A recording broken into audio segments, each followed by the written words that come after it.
Because, my friends, I know that we will deliver, we will deliver, and we will deliver. But will our new Prime Minister get families, businesses, schools and hospitals through the energy price crisis this winter?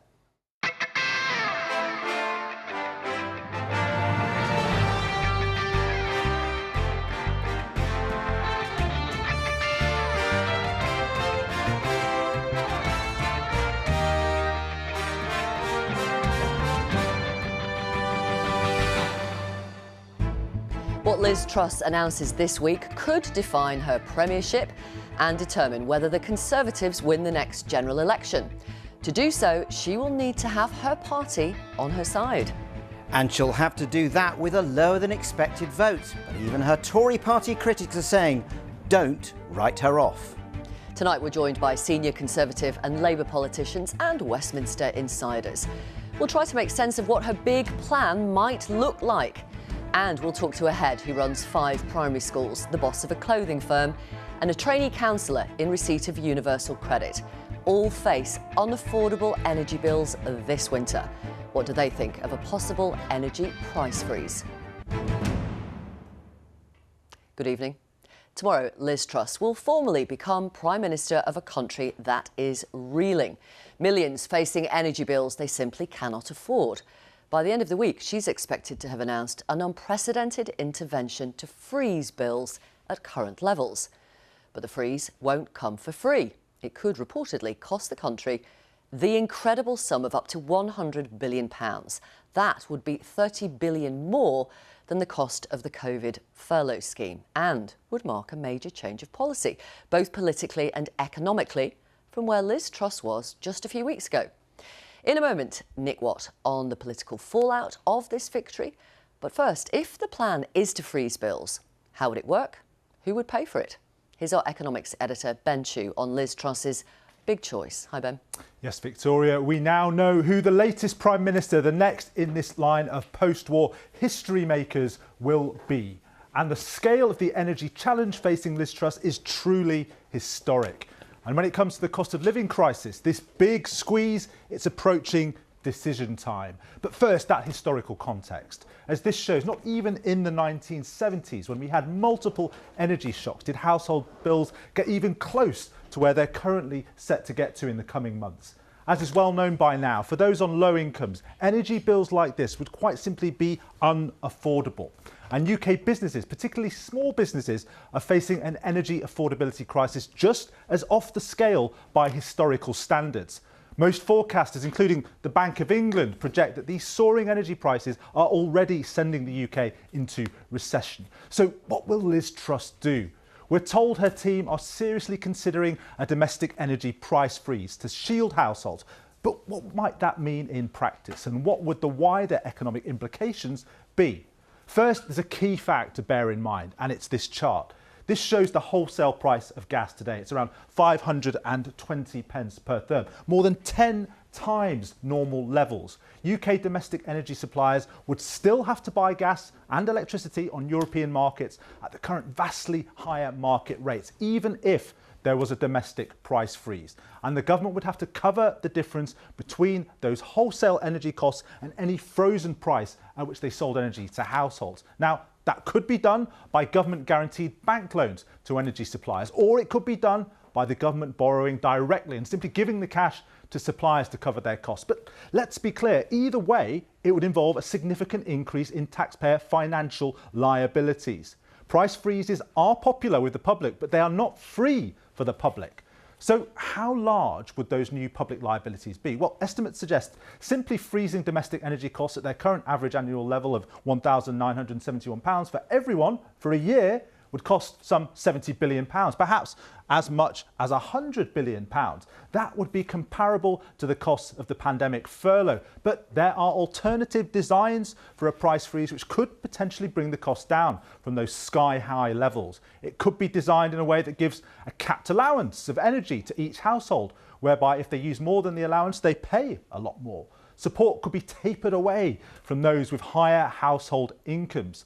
Some of the costs could also be clawed back from energy producers through a windfall tax on their soaring profits. These would be sensitive design decisions, especially if the government sought to recoup costs from future household energy bills. But they are unavoidable and vitally important. Also unavoidable is grappling with the question of how long any freeze would be kept in place for. Would it be contingent on wholesale prices coming back down? That could be an open-ended fiscal commitment of unprecedented proportions. No one can predict where energy bills will be in a year's time. So clearly the need now is urgency, getting a scheme in place. And then obviously over time that will need to be adapted. And clearly the costs are going to have to be paid. It's going to be a significant proportion, and there's going to be a balance to be struck between taxpayers and bill payers. And that might change over time. But the critical thing is that a mechanism is put in place that can then be adjusted. And none of the above addresses the just as technically challenging question of how to get financial support to companies. And on top of this is the question of how to enable schools and hospitals to pay their exploding bills without major cuts in the public services they provide. All of this, not just the scale and scope of the problem, but the complexity of designing a sound public policy response, explains why many see this as one of the most challenging economic inheritances of any new Prime Minister in recent decades. Victoria. Thank you very much, Ben. Let's talk to our political editor, Nick Watt, then. OK, so the politics, Nick, of this energy announcement. Well, Victoria, there is a widespread expectations amongst senior Tories that there will be this major market intervention by Liz Truss, and the figure they're talking about is the figure you were talking about, up to £100 billion. Now, why are they doing that? Well, I spoke to one leading Red Wall MP, and this MP told me that unless there is a dramatic intervention by Liz Truss, she'll be out of office pretty quickly. And the reason why you need that, this Red Wall MP said, is that his constituents simply won't be able to cope. And there's such widespread worry because people who may at the moment consider themselves reasonably comfortably off simply will not be able to cope as energy bills go up so dramatically. I was speaking to one former Work and Pensions Secretary, and they said the reason why Liz Truss is going to have to dig so deep and spend so much money is that people who earn too much to be able to qualify for benefits, to qualify for universal credit, they will need help. And once you are helping people outside the benefit system, it's very difficult not to make it for everybody. But this is going to present Liz Truss with a major challenge, because during the leadership campaign she did say that she didn't like government handouts, although she did sort of moderate her language in the second part of the membership vote. I imagine what Liz Truss will say is she has said all along she will do what's right, but critics will say this is one almighty U-turn. Now, what is the mood in the party tonight, would you say? Well, in the last hour or so, Victoria, we've just heard that Nadine Dorries, the Daily Mail are reporting, will resign as Culture Secretary. She won't be joining Liz Truss's cabinet, and Priti Patel also a few hours ago announced she would resign as Home Secretary. These are very different resignations. As I understand it, Nadine Dorries was warmly offered a place, her current job, in the cabinet by Liz Truss. Not such a warm offer for Priti Patel. She was clearly not featuring in Liz Truss's plans. And those different resignations tell us the story. There is support for Liz Truss. Quite a lot of people are saying we've got to unite, but there's also others who have their doubts. And of course she has got the lowest vote of any Conservative leader under the current system. But interestingly, talking to one Rishi Sunak supporter, they said to me, Liz Truss smashed this campaign, so watch out. Thank you, Nick. Thank you. In a moment, we will be joined by senior politicians from the Conservative and Labour parties. But first, let's talk to three people who are facing horrific energy bills. And it's circumstances like theirs that will really shape Liz Truss's plans. Joe Cottrell is executive leader of the University of Winchester Academy Trust, which runs 5 primary schools across Hampshire. Hello to you, Joe. Hello, Victoria. We've got Saeed Khilji, who runs a clothing company in Leicestershire and also is a spokesman for clothing factories in the city. Welcome to Newsnight. And Dallas Lucas from Oldham is here. Dallas is looking for a job, studying to be a counsellor and receives universal credit. Thank you all so much for giving up your time. Dallas, you and I spoke about a month or so ago, and you told me then that you had sold quite a bit of your furniture to live, to carry on living. And what's the situation now? Yeah, I started selling my furniture because I couldn't afford it when my gas bill went from £30 a week sorry, £30 a month to £180 a month all of a sudden, and that was, what, 8 weeks ago. So I started obviously not being able to afford food and getting into rent arrears and council tax arrears. So I sold the furniture so I could feed myself and put some electric on and some, obviously try and pay some of the gas bill, but they wouldn't actually engage with me at the company. So what's left in your apartment? There is literally just a mattress, a television the size of a A4 sheet of paper, and literally just a second-hand fridge with a broken door seal. That's all that's left in my flat. I don't have a cooker or a washer. I don't have any way of heating my home apart from the actual radiators.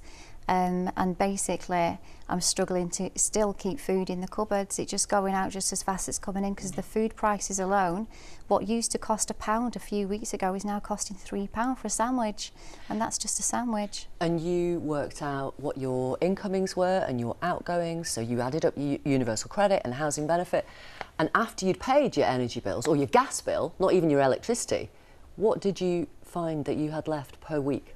Per week, I found out I had £12.75 a week to live on to pay the rest of the bills, and all I was looking at is paying the rent and paying the one gas bill, and after that, that's what I'm left with to live on a week. £12.75. What kind of pressure does that put on you? It's put me under such mental health pressure that I've had to seek through charity, emotional support, to phone their helplines because I haven't had anyone to talk to.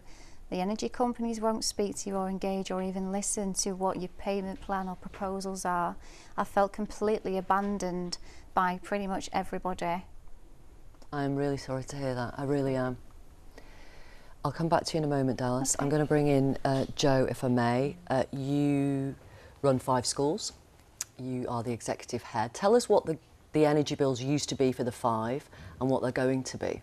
So we would expect to pay about £110,000 a year, and of course that's going to be in the range of 200 in October, and of course if the rises go up beyond that, that will double again. Now we do get a budget, we do get increases, but that isn't going to cover it, and at the same time we're hit with the pay increases which are needed and deserved by the workforce, but the budgets that we get just aren't covering it. So we're looking in the region of 400, 500,000 potentially could be money that is going to come out of our budgets that should be children's money. Yeah. That should be to enhance their education, to give them the experiences that are needed. So from the same pot of money, your energy bills are doubling essentially. Yes. And you've got to pay your staff, which you want to pay, a pay rise between 5 and 8% depending on their grade. Exactly. And that's all from the same pot. It's all from the same pot. How are you going to do that? Well, if you've been prudent over time and you have managed your budgets well, you may have some reserve. Right. They aren't huge. They will be gone. So what are tell our audience what kind of choices you are going to have to make then Well, for your kids? The choices are that you're going to have to look at restricting trips and activities and clubs. I really don't want to reduce staffing. I really don't want to affect the quality of learning for children. That has to be the last resource. But my main concern as well is also about the fabric of the buildings, because I've got 2 properties that are 150 years old. Yeah. They are absorbing money. They require new boilers. We don't seem to get the grants, and those reserves are designed to enhance those properties, to give children a quality learning environment. Saeed, hello to you. Thank you for coming in. You've been talking to some of your members today who run textile factories in Leicester. What did they say to you? Well, they are all crying basically, because one of the textile factory, they have 250 employees now, and today last week they received new quotation. Last year they paid around £400,000 per year. Now this year, new year, they received a quotation last week, and it's 2.1 million. What? 2.1 million pounds. What, an increase from 400,000 to 2.1 million? Yes. And I thought, is it a joke? And he says, no, it's not a joke. I am delivering 200 people notice today. Really? Yes. So in Leicester... So he's in closing, textile- he's handing out redundancy notices Yes. and closing. Yes. So in Leicester today, in 2 factories only, 250 people already got notices.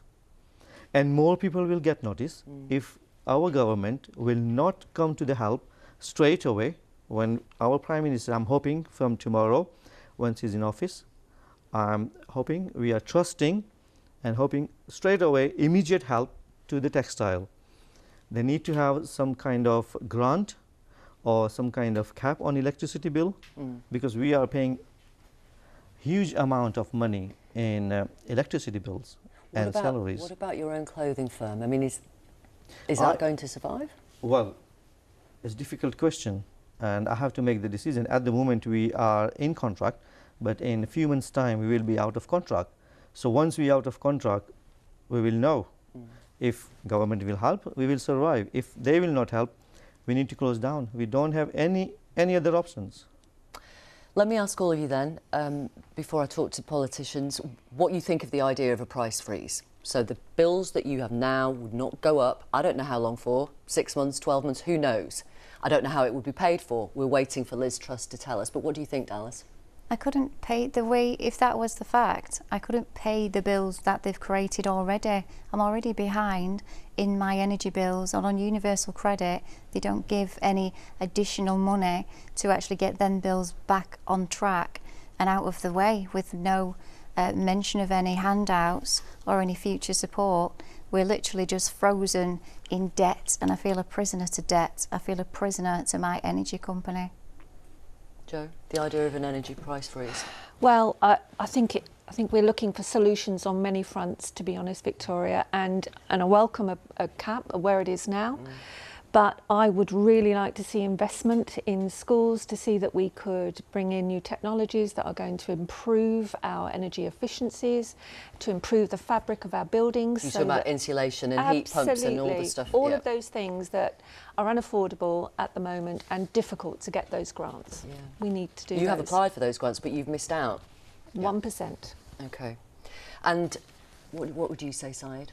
Yeah, it will help, but it's already increased in past few months. It's already increased, so that cost is also high for the factories where every single machine, every single garments need electricity.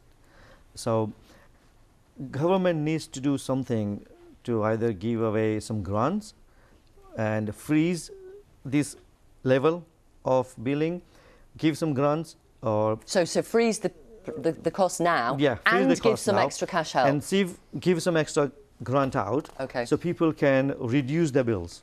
Whatever they have paid, they can reduce some overheads, and that way we can survive. Okay. Well, thank you all very much. Really appreciate your time. Thank you for coming in. Thank you. Thank you very much. We are going to talk now to Conservative MP Mel Stride, who is chair of the Treasury Select Committee and who ran Rishi Sunak's campaign. Hello to you, Mr. Stride. We did ask, by the way, we did ask the Liz Truss team for a backer from the leadership election, but nobody was offered. Also here, Annalise Dodds, who is chair of the Labour Party. Thank you very much for talking to us. Mel Stride, first of all, are you now 100% behind Liz Truss? Yes, absolutely, because 100%. As a Conservative, absolutely, because I think it's really important now that the party comes together and unite so that we can win the next general election. Unless we do that, then, with no disrespect to Annalise at all, who I'm very fond of, we are going to end up with Keir Starmer, possibly propped up by the Scottish National Party, and that's not the future that I want to see for our country. So we have to unite. And also, if we're going to tackle the problems that we've just been discussing, and the heart-wrenching situation, for example, that Dallas is in. I mean, these are things that politicians are here to put right. These are huge, serious problems, and we need a united party in Parliament if we're to do that. And I've no doubt that Liz will come forward with a very big, very bold, very expensive, incidentally, solution to this, which I think will go a long way. Politicians are here to help people like Dallas and Jo and Syed. Absolutely. Is it, and you've already said it's going to be very expensive, is it sensible to be spending this amount of money when you're potentially benefiting wealthier people in bigger homes who use more energy? I think that's a very good point. The art to Is it a waste of money? It is if you end up benefiting people who really don't need the help. The problem is that is likely to happen, the problem is how do you target? Well, certainly if you put a general price freeze in place, that is a weakness in that particular approach. Now, what Rishi Sunak did when he was Chancellor was to target people like Dallas, where you target those that are on benefits, on universal credit, pensioners, and those who are really very hard up. The part of the problem here, of course, Victoria, is the scale of this problem is that it's going to affect people right up the income scale. So well, not the wealthiest, it's not the very wealthiest, you're right. So let me ask you then, when Liz Truss brings this forward, are you going to vote for it? Well, we don't know exactly what she's going to bring forward at this stage. But if it's universal? But I would expect, well, let's see what the detail is. If but it's universal, will you vote for it? I still need to see the detail because, and that's a fair reply, I think, because the devil is always in the detail. But what I would hope she will come forward with is something that's as targeted as possible. And it is quite difficult to target people at different levels of income. And in fact, Rishi used different proxies such as council tax bans and UC, etc. It was imperfect, but it was the best that was available. But that's the sort of route that we need to go down. But there is another issue that we should come on to, which is affordability. Right, I'm going to pause you there because I want to bring in Annalise Dodds, if I may. Thank you for the moment. Obviously, I will come back to you. This plan, if Liz Truss is to introduce this price freeze, looks a little bit like your plan. And the noises are tonight, it will be like that. And again, the wealthier people will benefit disproportionately. Are you happy with that? Well, I have to say, from what I've heard of this plan, and obviously we've had so many chops and changes through the leadership campaign, it's been very difficult to work out exactly what Liz Truss is setting out. But if she is saying that she's going to deliver that freeze on the price cap, the big question is, how are we going to pay for this? No. And I'll ask you that question in a moment. OK, great, because it's important. What I'm asking you is, with your price freeze, if Liz Truss is similar to yours, the wealthier benefit the most. Are you comfortable with that? Well, actually, we think it's really important that those who pay such a huge amount of their income on energy, the worst off people, do get that support. They get it quickly. That's why we've been calling for this for many months. I'm asking you about the wealthiest people and whether you, as the Labour Party, are comfortable with the wealthiest people getting money to help with their energy bills. Well, we want to see a universal approach to the price cap, but we want to see a targeted approach both when it comes to paying for this. Why do you want to see a universal approach to the price cap? When we want to see, if I can just finish, when we want to see the other measures that are so important and that should have been brought into place, frankly, many months ago, because the only way that we're going to get people's bills down sustainably for the future is from stopping the situation where our homes in Britain are so energy inefficient. That's been getting worse and worse over the last 12 years. We should have been, over the last few months, not wasting time as we've seen. Sorry, with the Conservatives, we have seen wasted time. We should have had a mass home insulation programme. We could have been doing that to get people's bills down. We should be unblocking all those blockages on domestic nuclear, on onshore wind, all those things that could be ultimately making sure that we got prices down for the future. But why do you want to give money to people who don't need it? Well, we want to make sure we have a measure that can be put into place really quickly. What we don't want to see, however, is what seems to be a core element of Liz Truss's plan, which is actually everybody in the future then paying for this with some kind of levy on their bills. Now, of course, that was what was rejected by the public. Obviously, Rishi Sunak had to move away from that approach. We had a different approach. What we can't understand is why Liz Truss doesn't seem to be willing to tighten up the windfall tax, which is focused on the oil and gas producers. And talking about those who can afford to pay more, those oil and gas producers have been making record profits. So why aren't the Conservatives focusing on them to generate the funds to get people's bills down? Just doesn't make sense, and it does indicate where whose side they're on, frankly, as Conservatives. Why not a windfall tax, Mel Stride? Well, we have already brought a windfall tax on oil and gas producers, and that's at 25% in addition to the additional tax that they pay already, because that sector is heavily taxed. But there may be scope for the suppliers of electricity also to be subject to a windfall tax, which is something I think my committee will be looking at quite closely. Let's talk about other tax cuts. You warned last month that Liz Truss's unfunded tax cuts would, to use your words, ramp up inflation, lead to higher interest rates, and you said we'll be a lot worse off. She is going to reverse that national insurance rise that Rishi Sunak brought in. Will you vote for those tax cuts?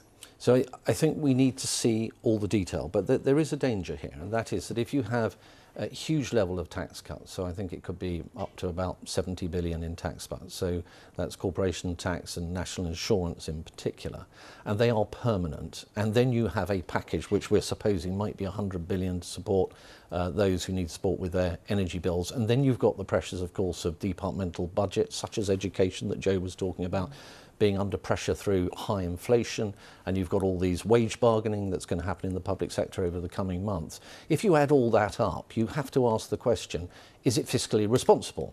And one of the ways in which you would answer that question is... The way you've laid it out, it doesn't sound like it is. Well, the Office for Budget Responsibility produce forecasts around major fiscal events, and my argument and the committee's argument has been that they should do exactly that around this emergency fiscal event that we're going to have very soon, and they will then look at the forecast and the impact of all these numbers, and they will answer a critical question, Victoria, which is, what does all this mean in terms of the fiscal targets, which is the fiscal credibility of the government? Is that maintained or not? Well, and therein lies the answer to the question. So we don't know all the moving parts yet, because we don't know how much money she's going to be spending, but we need to look at it in that way if we're going to answer your question. There may not be any forecasts from the Office for Budget Responsibility. I mean, the suggestion is that Liz Truss may not ask for those forecasts. You've said that would be flying blind and could lead us to fiscal ruin. Well, I think there should be a forecast for the reasons that I've given. I think it's important for the markets to be reassured by the OBR that all the numbers do stack up. Otherwise, you have problems with borrowing and your rates go up and inflation, and the pound comes under pressure, and that in turn raises inflation as well. So there are big things at stake here. But I wrote to Richard Hughes, the head of the OBR, and asked him if he was in a position to actually be able to come forward with an OBR forecast for this emergency event. And the answer was yes. Okay. Now, the Treasury has been speaking to him already. They're already working on something. It won't be a full-blown forecast in the normal way, but something that's meaningful. You started the beginning of our conversation by saying you were 100% behind Liz Truss. I've got to say, from your last few answers, it doesn't sound like you are. Right, well, I believe very strongly that it's important the Conservative Party comes together and that we tackle these kind of issues like the energy price issues that we're discovering tonight, NHS backlogs, illegal migration, all sorts of other things. And we can only do that if we unite. Now, that doesn't mean there won't therefore be debate within the party about the best way forward. And I think on the economic front, I've set out some of the concerns that I have, which I hope through time will dissipate, but let's see. But I do think that it's important to get back to the OBR point, that there is that forecast around this emergency fiscal event. Prices might remain high for months, years. We don't know when the war in Ukraine is going to end. What is the exit plan from these price freezes? Well, one thing that really would deliver a big difference ultimately is the plans that Labour's been putting forward, because of course they're fully costed. I mean, also with our measures for business, which we haven't talked about, but we've set out how we pay for those with an increase in the digital services tax. So Labour's been very upfront about how we So you would stop it after 6 months? Well, no, but we would be using the tax system to be generating those funds, both with the windfall tax when it comes to the price freeze for energy bills, but then also in terms of what we need to do for high street businesses with an increase in the digital services tax. We also wouldn't be doing what Liz Truss is suggesting she would do and actually going back on, in fact, Rishi Sunak's approach to corporation tax. So Labour's being upfront about the choices facing our country. We can't have fantasy economics. You cannot have a Prime Minister saying that she's going to deliver on the country's priorities, but not saying how she's going to pay for that. And quite frankly, the British public deserve better than that. They need to have that frankness from their politicians. That's what they get from Labour. Thank you. Annalise Dodds, Chair of the Labour Party, thank you very much for coming in. Mel Stride, Chair of the Treasury Select Committee, thank you very much for your time. Now, as we have seen, it is hard to think of a Prime Minister who's faced so many difficult challenges from their very first day in the job. Liz Truss's first day is tomorrow as PM. That's when she walks through number 10. So how she tackles those challenges will really come down to who she is, her political beliefs and how she operates. Our political editor, Nick Watt, has been dipping into Liz Truss's past and talking to some of those who have seen her in action to assess how the past will inform the decisions she now takes as leader. Thank you for putting your faith in me to lead. Over the line at last. We Liberal Democrats believe in opportunity for all. I was at school when Mrs Thatcher was at her height. Shifting allegiances down the years. And now, our next Prime Minister. I suspect in 2010 we didn't think as an intake. Actually, you know, it's going to be Liz that's going to be the most likely person for 2010 intake to be leader of the party and Prime Minister. Argumentative, quirky, clever, very thoughtful in private, quite joshing, mildly sadistic is the way I've always put her conversational style. It doesn't appear to me that she's been a big success at most of the jobs that she's had. I'm delighted that Elizabeth Truss has been selected. She's an excellent candidate. My friends, I know that we will deliver, we will deliver, and we will deliver. Britain's fourth leader in just over 6 years, and the fate of this premiership depending on a question hanging in the air. Should we look to Liz Truss's past record as a pragmatist who can change with the wind for clues? The strong Remainer who embraced leave? Or should we look to the more ideological figure of the leadership contest, a lady not for turning? Can you say tonight, read my lips, no new taxes on your administration, please? Yes, no new taxes. No new She has, of course, become much more ideological since these early days. I think people are going to find it's quite hard to pigeonhole Liz in many ways. She has extraordinary powers of reinvention and recovery. One fixed theme from an early age, an intense interest in politics. On the left, at the start, under the influence of activist parents who took her on anti-nuclear marches at the Faslane base. A change to the right after university and developing some powers of persuasion. A proud mum on board for this mission. Not complacent though. United against the bomb, but now signs of a family split, with her father John less reconciled to the idea of his daughter as a Tory Prime Minister, according to her friends. But a maths professor still influencing his daughter in Parliament. Order, order, Elizabeth Truss. Where Liz Truss made an early plea for proper maths teaching. Maths A-level has the highest earnings premium of any subject. And quickly making a mark on Parliament's chroniclers. All those years ago, and a brief chat with Liz Truss persuaded me to come along here to the Westminster Hall debating chamber on the fringes of the parliamentary estate. Come along, you might actually learn something about maths, she told me. And that was a typical encounter with Liz Truss. A bit of teasing, but a serious policy point in tow. Within 2 years of that, Liz Truss was in the cabinet and, in short order, the political decision of a lifetime, in or out. Well, I think the British people are sensible people. They understand fundamentally that economically Britain will be better off staying in a reformed EU. Unequivocally for in. The British people have spoken and the answer is we're out. Unequivocally on the losing side. College Green in Westminster, the cockpit of the Brexit struggle, coming alive as we change Prime Ministers. Today, though, is a little tame compared with those divisive days which broke many Remainers. But Brexit was the making of the Remainer Liz Truss. She intuited what would happen at a time when it was a genuinely open question what sort of Brexit we'd get. The Leavers will win because they care more, she told allies at the time. That was a political judgment that led her to make an emotional commitment. Liz Truss would throw in her lot, lock, stock and barrel with that side. I think what happened then shows her powers of adaptability, because as soon as the result came in, I think she intuited this was a huge change in the political weather, and she immediately sort of seamlessly changed the way she moved on the dance floor to becoming one of the strongest levers in cabinet. Support from the core Brexit vote explains her success now.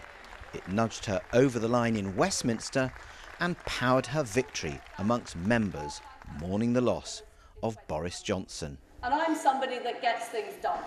And that constituency will expect Liz Truss to focus on tax cuts rather than handouts. According to law, so help me A God. political ally now sensing flexibility. Liz Truss will outline help for what she calls eye-watering energy bills within a week. Well, I think there's always been a pragmatic Liz Truss, and I think she's always listened to what people are saying. So on the one hand, as I say, she will probably wanted a more immediate solution, which might well be about giving people immediate help with their bills, and particular groups of people. But she will not resile from her view that actually the best place for people's money is in their own pockets. The chief chronicler of the party sees a way through for Liz Truss, though there could be political dangers. I think if she comes straight in and says we face a situation that's rather like that of wartime, and we have to have a national war plan. And if she seizes the moment, she could actually turn this deplorable situation to her advantage and, more importantly, do some good for the country. I think her record suggests that she's capable of doing it. The difficulty for her, however, would be this, that among the people who elected her are a large body of people who want a different approach. So she would have to fall back for support on the body in the Conservative Party that didn't vote for her, while irritating, if not angering, some of those that did. And that's going to be a very difficult political horse to ride. She seemed to me to be somebody who might have a bright future, and boy was I proved right. From opposing political parties, but something of a mentor when their paths crossed in business nearly 20 years ago. Lord Robertson encouraged Liz Truss's political ambitions, but he now sees a less flexible figure. I would classify her as a conviction politician, and as we've seen, she's been pretty inflexible during this leadership campaign on some of the issues where one might have thought that she would have bent given the nature of public opinion. So, you know, I think she's going to turn out to be quite an ideological, fixed view person in number 10. My first thought is... A giant of the Labour movement is alarmed. From what I heard in the campaign, I was terrified. I mean, it seemed to me that she either hadn't got the faintest idea of what is happening to most people, or perhaps worse, it was more important to her to deliver something that she had said she would deliver, irrespective of whether actually it was going to do more harm than good. If she is to some extent changing her mind, and indeed prepared to take a leaf out of our view, thank goodness, is all I can say. The next speaker is Elizabeth Truss. Summoned to the limelight at an early age. Liz Truss is elected as the leader of the Conservative and Unionist Party. Summoned now to the highest office. A daunting challenge as her hour arrives. So, how will Liz Truss navigate these extraordinary political times? Let's hear the thoughts of The Sun's political reporter, Noah Hoffman, and also former political advisor to senior Labour Party figures, including Harriet Harman and Ed Miliband. Aisha Hazarik, hello to you both. Thank you very much for coming in. Right, the pressure is really on. How difficult is it going to be, Aisha? Well, I think it's going to be incredibly difficult for Liz Truss. Anybody facing this number of challenges, the cost of living crisis, the war in Ukraine, the fragility of the United Kingdom as a union right now, there is so much inward coming, the state of public services. But on top of that, she has got a massive issue about party management here. I think we were all quite shocked today. I mean, everybody knew she was going to win, but actually the margin was smaller than people were thinking. So she now has probably had to recalibrate some of her plans, because beforehand she was probably thinking, well, the Sunak people, we can sort of just, forget about them. That's not the case anymore. So she's going to have to juggle, how does she cope with the fact that more than half of eligible Conservative voters didn't vote for her. She did get quite a low share of the vote historically. She knows that Rishi Sunak is going to be on the backbenches. A lot of his supporters are going to be in the backbenches. A lot of people she's going to move out of the cabinet are going to be sort of disgruntled with her approach. And also, she's going to have the spectre of Boris Johnson, who, even if he doesn't run again, he is going to be a thorn in her side. And I think for a lot of people on the backbenches, the stakes are so high for her, and she has mapped out such a definitive economic plan, and she's committed some very big hostages to fortune. No new taxes. She said no energy rationing. And there's going to be a lot of people who will be sitting back and waiting for her to fail and go, I told you so. In terms of readers of The Sun, I mean, they might be attracted by those tax cuts, the reversal in national insurance. They might be attracted by this huge package, which appears to be coming. According to the front page of The Telegraph, it says energy bills are going to be frozen until the next election. What do you think they want from her? So what our Sun readers want is a very clear plan about how she's going to help them to pay their bills. Because at the end of the day, a lot of our readers are very hard workers. You know, they're doing the Tory way of life. They're working hard to make ends meet. And ends meet isn't enough because of soaring inflation, because of these staggering energy bills. So they're going to want to see a plan, and tax cuts actually aren't going to be enough for a lot of our readers. They're going to need help. She originally ruled out any new handouts, and that was quickly reversed, and she's made a promise to Sun readers writing for our paper that helping them is going to be one of her #1 priorities, and we'll be watching very carefully to see that she does that. You talked about whether she can unite the party. I mean, we've seen the leaks about who's going to get the top jobs in the cabinet. It's, you know, they're loyalists. There were people who came out for her early on. Yeah, very interesting that she does look like she probably will have to stick with people who are loyalists. I mean, remember, when you become a new leader, you're at the very height of your power is really in the first week of you sort of being there. So she will want to surround herself with people who she feels are her lieutenants, but she is going to have to think about what's happening in the backbenches. She is going to be having to think about, of course, as you've just said, about what's happening with the public. And I think we talk about the first 100 days of a Prime Minister, but I actually think the next 7 days are going to be absolutely critical for Liz Truss, because there is one story in town, and that is energy bills. And what is she going to do? And do you think, Noah, if she gets this, I mean, depending on what she does finally announce and how it's going to be paid for, this could determine the outcome of the next general election?